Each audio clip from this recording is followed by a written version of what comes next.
ബിസ്മില്ലാഹിർ-റഹ്മാനിർ-റഹീം. നമസ്കാരത്തെക്കുറിച്ചാണ് ഇന്നത്തെ വീഡിയോയിലൂടെ പറയുന്നത്. നമസ്കാരത്തെ സംബന്ധിച്ച് അല്ലാഹു തആല പറയുന്നു, നമസ്കാരം സത്യവിശ്വാസിയുടെ മേൽ നിർബന്ധമാണ്. സമയം നിർണയിക്കപ്പെട്ട ഫറള് ആക്കിയിരിക്കുന്നു.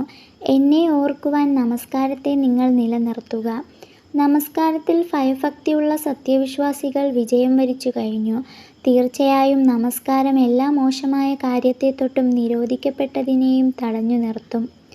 നബി സല്ലല്ലാഹു അലൈഹി വസല്ലമ തങ്ങൾ പറഞ്ഞു, ഒരാളുടെ 5 നേരത്തെ നമസ്കാരങ്ങളും ജുംഅയും അടുത്ത ജുംഅ വരെയും ഓരോ നമസ്കാരങ്ങൾ വരെയും അയാൾ ചെയ്യുന്ന ചെറുപാപങ്ങൾക്ക് പ്രായശ്ചിത്തമാകും. ഒരാൾ തൻ്റെ ഒളൂഇനെ നന്നാക്കി റുക്കൂഉം സുജൂദും നന്നാക്കി കൃത്യസമയത്ത് നമസ്കരിക്കുകയും തികഞ്ഞ ഭക്തി പാലിക്കുകയും ചെയ്യുന്നു.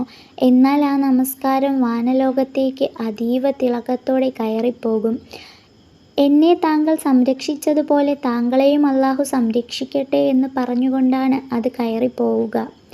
മറ്റൊരാൾ സമയം തെറ്റിച്ച് നമസ്കരിക്കുന്നു.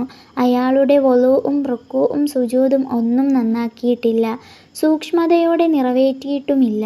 അയാളുടെ നമസ്കാരത്തിൽ ഭക്തി പാലിച്ചിട്ടുമില്ല.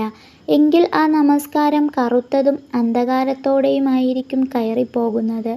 അപ്പോൾ എന്നെ നീ പാഴാക്കിയ പ്രകാരം എന്നെ സംബന്ധിച്ച് നീ അശ്രദ്ധനായ പോലെ നിന്നെയും അല്ലാഹു പാഴാക്കട്ടെ എന്നു പറഞ്ഞുകൊണ്ടായിരിക്കും അത് കയറിപ്പോവുക. വിജയികളുടെ അടയാളങ്ങളായി വിശ്വാസത്തെയും നമസ്കാരത്തെയും അല്ലാഹു എടുത്തു പറഞ്ഞിരിക്കുന്നു. ഇതു പറഞ്ഞ ആയത്തിൽ വിജയിയുടെ അവസാന ഗുണമായി എണ്ണിയതും നമസ്കാരത്തെ തന്നെയാണ്. ഈ ഗുണങ്ങളുള്ളവർക്ക് ലഭിക്കുന്ന നേട്ടങ്ങളെക്കുറിച്ച് തുടർന്ന് അല്ലാഹു പറയുന്നു, അവരെത്ര അനന്തരാവകാശികൾ, അതായത് ജന്നാത്തുൽ ഫിർദൗസിനെ അനന്തരാവകാശമായി ലഭിക്കുന്നവരാണ്.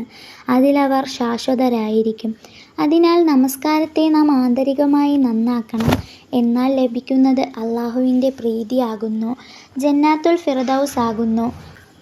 അശ്രദ്ധനായി നമസ്കരിക്കുന്ന ആൾ തൻ്റെ അവയവങ്ങളെക്കൊണ്ട് എന്തെങ്കിലും കാട്ടിക്കൂട്ടിയാൽ അത് ലഭിക്കില്ലെന്ന് തീർച്ചയാണ്. നമസ്കരിക്കാത്തവരെക്കുറിച്ച് അല്ലാഹു പറയുന്നു, കുറ്റവാളികളോട് ചോദിക്കപ്പെടും, നിങ്ങൾ എന്തുകൊണ്ട് നരകത്തിൽ പ്രവേശിക്കേണ്ടി വന്നു? അവർ പറയും, ഞങ്ങൾ നമസ്കരിക്കാത്തവരായിരുന്നു.